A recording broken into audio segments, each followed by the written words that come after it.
वो हाँ, बिल्कुल नेपाल है, भूटान है, बिल्कुल है, चाइना है, तो वो और आपको मालूम है चाइना एक बहुत बड़ा थ्रेट है, तो और उसको हम नकार नहीं सकते।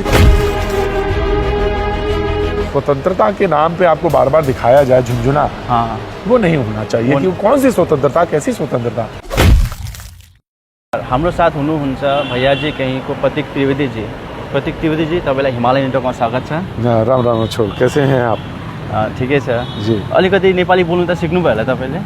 एक चेष्टा करी हमी, बांग्ला बोल रहा हूँ मैं ये, लेकिन जब आप कहीं किसी चुनाव में जाते हैं तो वहाँ की लैंग्वेज, वहाँ का आबो हवा, वहाँ की कल्चर के साथ जब जोड़ते हैं तो थोड़ा बहुत तो कुछ ले लेते हैं। तो मैंने यहाँ जब उत्तर बंगाल में आया तो कुछ तो हनुन मैंने बोलना सीख लिया, ज़्यादा नहीं, थोड़ा बहुत। कस्तो हुनुहुन्छ का मतलब तो पता होगा ना। हाँ, कैसे हैं आप? हाँ। कैमन नाचे आप, कैमन नाचो, जैसे बांग्ला में जो कहते हैं वही है। अच्छा, अभी आपने काफ़ी चुनाव देख चुके हैं। हाँ। काफ़ी चुनाव में आपने दौड़ लगाए हुए। हाँ। तो ये बंगाल का चुनाव आपको कैसा लगा? मतलब कि देखिए जी, नमस्ते, थैंक यू सो मच। देखिए बंगला ये ख़ास तौर से बंगाल का जो ये चुनाव है, ये कई मायनों में बहुत डिफरेंट है, बहुत डिफ़िकल्ट है, इश्यूज़ बहुत शार्प हैं यहाँ पे। लेकिन कोई ऐसा नहीं है कि कोई ऐसा, मतलब अगर मैं पिछले चुनाव में कंपैरिजन करूँ तो ऐसा चुनाव मैंने नहीं देखा। बहुत बहुत बहुत क्लोज फाइट करने का स्थिति में हैं, दिख रहे हैं लोग, लड़ाई है, और इश्यूज़ कोई ब्रॉडर ऐसा नहीं दिख रहा है। बस ये है, एक को ये है कि सत्ता बचानी है और एक को सत्ता में आना है। तो ये कुछ मोटा मोटी चुनाव में दिख रहा है मुझे। मतलब कि ये लड़ाई बस बीजेपी और टीएमसी के बीच ही लग रहा है ना, वो कांग्रेस और सीपीआईएम का कुछ लग रहा है कि ये जो है उनका। देखिए वो संयुक्त मोर्चा मुझे लग भी रहा नहीं, लग रहा कि बहुत दमदारी के साथ वो आए भी नहीं हैं, और बहुत उनकी उपस्थिति भी नहीं दिख रही मुझे। हाँ, चुनाव जरूर लड़ रहे हैं वो, और कांग्रेस का कोई बड़ा लीडर भी यहाँ में मुझे नहीं दिखा। तो ये कह सकते हैं कि लड़ाई बड़े लीडर के बीच में। बड़े लीडर में राहुल गांधी भी आए थे यहाँ पे, हाँ, प्रोग्राम में आके उन्होंने आए थे, लेकिन हाँ, वो जिस तरह से अच्छा पार्टिसिपेशन लेते हैं चुनाव में एक्टिवली, और ये बार बार इशू भी बन रहा था, तो ये नहीं कह सकते कि वो बहुत इस तरह से दिखाई दे रहे थे। बंगाल में कौन सा ऐसा लग रहा है कि आपको इशू है जिसमें लाइक बंगाल सरकार को गंभीरता से लेना चाहिए? देखिए जो भी आए लाइक सरकार में, देखिए बहुत सारी चीज़ें हैं।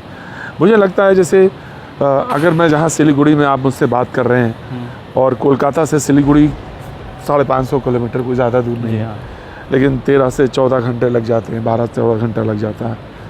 यही अपने आप में पूरी चीज़ अपनी कहानी कह देता है। जाम 2-2, 2.5 घंटे, 3-3 घंटे के मैंने देखे जो रास्ते में पड़ते हैं।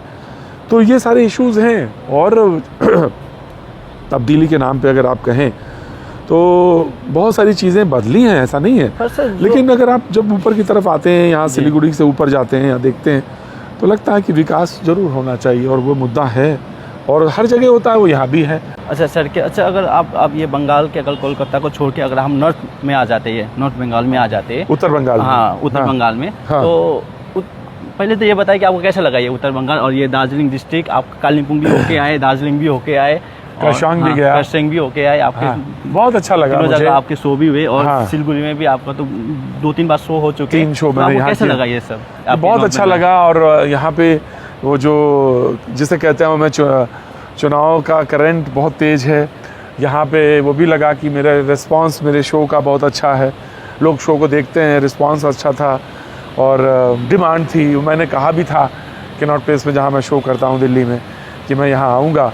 तो ये तमाम सारी चीज़ें थी जो मुझे लग रही थी कि यहाँ देखने को मिलेंगी, और वो मुझे वैसे ही देखने को मिला। अच्छा, जैसे आप पहाड़ चले तो पहाड़ में जो इशू, जो वर्षों से गोरखाओं का जो एक मतलब कि पुराना मांग है गोरखालैंड का, उसमें आप कितनी गंभीरता से आप सोचते हो कि ये होना चाहिए गोरखाओं के लिए? देखिए है तो मांग तो बहुत पुरानी है, और हर चुनाव में मुझे देखने को मिलती है। और सुभाष घिसिंग जी के ज़माने में भी एक रिकॉर्ड था, उसके बाद एक हुआ, मौजूदा सरकार ने किया था। अब वो क्यों नहीं होती हैं, ये भी एक बात है। एस्पिरेशंस तो हैं, मैंने तीनों जगह शो किया, और हर जगह वो गोरखालैंड की बात है, लेकिन उनका फुलफिलमेंट कैसे होगा, और वो लोकल एडमिनिस्ट्रेशन में किस तरह से भागीदारी बढ़े, ये केंद्र सरकार को भी, राज्य सरकार को भी, और जो फाइट कर रहे हैं गोरखा, इनको बैठ के बीच में कोई अब सोल्यूशन निकालना चाहिए। बहुत दिनों तक ये बात ऐसे ही पड़ी रहे, ये ठीक नहीं, क्योंकि कन्फ्यूजन इससे बढ़ता है, और तरह तरह की बातें और कन्फ्यूजन के साथ साथ अफवाहें बनती हैं, जो कि मैंने जो चुनाव में भी देखने को मिली। कुछ चीज़ें थी जो कि लोकल जो लोग हैं उनको क्लियर की जानी चाहिए थी, शायद इसलिए नहीं छुप करी गई होंगी कि उससे चुनाव में बेनिफिट मिलेगा। तो ये चीज़ें ठीक नहीं अच्छा हैं। अच्छा, मतलब कि अभी जो सरकारें जो सेपरेट स्टेट की मांग पूरा नहीं कर रहा है, हाँ। ताकि उनको और आगे राजनीतिक और उनको वोट गेनिंग के लिए और एक रास्ता मिलेगा। किसी भी मैं ये मानता हूँ कि किसी भी चीज़ को बैक बर्नर पे रख देने, समस्या को जी बहुत दिनों तक रख देने से वो समस्या हल तो होती नहीं है, जी। समस्या तो वैसे ही बनी रहती है। जैसे कि अगर सेंटर ने, अगर भारत सरकार ने अगर लद्दाख को अलग कर सकता है, राम मंदिर इतना बड़ा फैसला ले सकता है, तो क्या आपको लगता है कि ये भी फैसला वो ले सकते हैं? उतना कठिन तो नहीं देखिए, है। राम मंदिर का फैसला जो हुआ वो कोर्ट के जरिए हुआ। जी। ये बात सच है कि कुछ सरकार, चाहे कांग्रेस सरकार रही हो, चाहे उसके बाद के प्रयास हों कुछ सरकारों के, ज़रूर हुए, लेकिन बाद में अंततः तो इस सरकार ने यही कहा कि जो कोर्ट का फैसला होगा वही मान्य होगा, वही हम मानेंगे। सबकी अपनी एक गौरव परंपरा है और मैं इससे इनकार नहीं करता। मैं कहाँ इनकार कर रहा हूँ कि आपकी गौरव परंपरा नहीं, आपकी शौर्य गाथा है। दुनिया में अगर सबसे बहादुर कौम अगर गिनी जाएगी दुनिया में, और उसमें से भी अगर 5 चुनी जाएंगी, तो उसमें से निश्चित तौर से आपका नाम आएगा, आपकी गोरखाओं का नाम आएगा। इससे कोई इनकार नहीं करता। अब सवाल ये है कि जिस सवाल को आप पूछ रहे थे मुझसे कि आखिर करें क्या, हो कैसे, हाँ। तो आपके जो समाज है वो ऊपर आए, तो जब वो ऊपर आए तो उनका सेटलमेंट अच्छा हो, वो लोग वो अच्छी जगह अपने पहुंच सकें, और साथ साथ जो अपनी परंपराओं उनको सहेज सकें, कल्चर को सहेज सकें। यही तो सवाल है ना, जिससे कि हमारी एक आइडेंटिटी नज़र आए। हाँ। और वो तो तमाम बड़ी देश की आइडेंटिटी है, उसमें हम भी एक नगीने की तरह दिखाई दें। ये एक सवाल है, ये एक बहुत अच्छा प्रश्न है, लेकिन इसका हल कैसे खोजेंगे? हल तो एक, जब आप लोग हैं, एक स्टेट गवर्नमेंट है, एक सेंट्रल गवर्नमेंट है, हाँ। और एक आपके तमाम सारे नेता हैं, तो ये लोग जब बैठेंगे और बैठ के उसको समस्या पे आएंगे तब बात होगी। अब होता क्या है कि ऐसा तो कई बार हुआ, बहुत बार हो चुके हैं, कई बार हो चुका है। हमें मालूम है ये सवाल आप कहेंगे, कई बार हो चुका है, हर बार धोखा खा जाते हैं या धोखा खाए हुए लगते हैं, या समस्या का हल नहीं दिखाई देता। इसका हल कैसे निकलेगा? इसका हल यही निकलेगा कि पॉलिटिक्स को दूर रखा जाए और बड़ी हद ईमानदारी के साथ आया जाए आगे। जैसे मैं मिसाल के तौर पे कहता हूँ, आप उसको इस तरह से कहते हैं, मैं इसको इस तरह से कहता हूँ कि 370 के मसले पे आया तो ना कोई तो फैसला आया ना, हुआ तो हुआ। और उसमें जो इतने सालों से लिंगर ऑन पड़ा हुआ था, हाँ। उस पर कोई एक चीज़, एक कदम, एक पहल हुई, जो आप कह रहे हैं कि यूनियन टेरिटरी बनाई गई, हाँ। और बना दी गई, तो उस पर एक फैसला हुआ ना। मैं वही कह रहा हूँ, उस फैसले जैसा वो फैसला हुआ, इस पर भी हो फैसला, कोई इस पर भी कोई बात हो, इस पर भी कोई फैसला, हल निकले, जिसके लिए कहते हैं कि एक परमानेंट सोल्यूशन है ना, परमानेंट पॉलिटिकल सोल्यूशन, जिसकी बार बार बात आती है, PPS। तो एक सोल्यूशन आए और एक बातचीत बने, और उससे एक सोल्यूशन, एक ऐसा हल जो है निकल के सामने आए। और अगर वो निश्चित तौर से पॉलिटिकल सोल्यूशन है तो वो कहीं ना कहीं गोरखाओं के लिए एक गोरखालैंड होना चाहिए। आपको क्या मानना है कि अलग राज्य देंगे तो क्या इसमें देश का कुछ नुकसान हो सकता है? कुछ नुकसान है? देखिए, सवाल ये नहीं है। आप अगर होंगे, आपकी अगर आइडेंटिटी होगी, आपकी अलग, आपका वेशभूषा, आपका रूप रंग सब दिखेगा, तो आप राष्ट्र से तो अलग नहीं हो सकते, इस कॉन्स्टिट्यूशन से तो अलग नहीं हो सकते, इस हमारे संविधान से तो अलग नहीं हो सकते। और उसकी एक ऑर्बिट है, उसकी ऑर्बिट में किस तरह से हो, यही है। तो ये आपको, इसी के लिए तो बहस है, इसी के लिए तो सारी बातचीत है, और इसीलिए वो सारी चीज़ें सोल्यूशन के लिए लोग हैं। बहस इसमें आ रहा है कि बोलते हैं कि जो ये गोरखालैंड का डिमांड है, ये चिकन नेक में है, क्योंकि आसपास में बिल्कुल है, और वो बिल्कुल है, भूटान है, बिल्कुल है, चाइना है, तो और आपको मालूम है चाइना एक बहुत बड़ा थ्रेट है, और उसको हम नकार नहीं सकते। और वो उस चीज़ को देखते हुए कि किस तरह से उसको कंट्रोल में रखना है, और किस तरह से उसको चाइना का जो लगातार अतिक्रमण होता है उसको देखना है, तो वो सारी चीज़ें देखनी पड़ेंगी।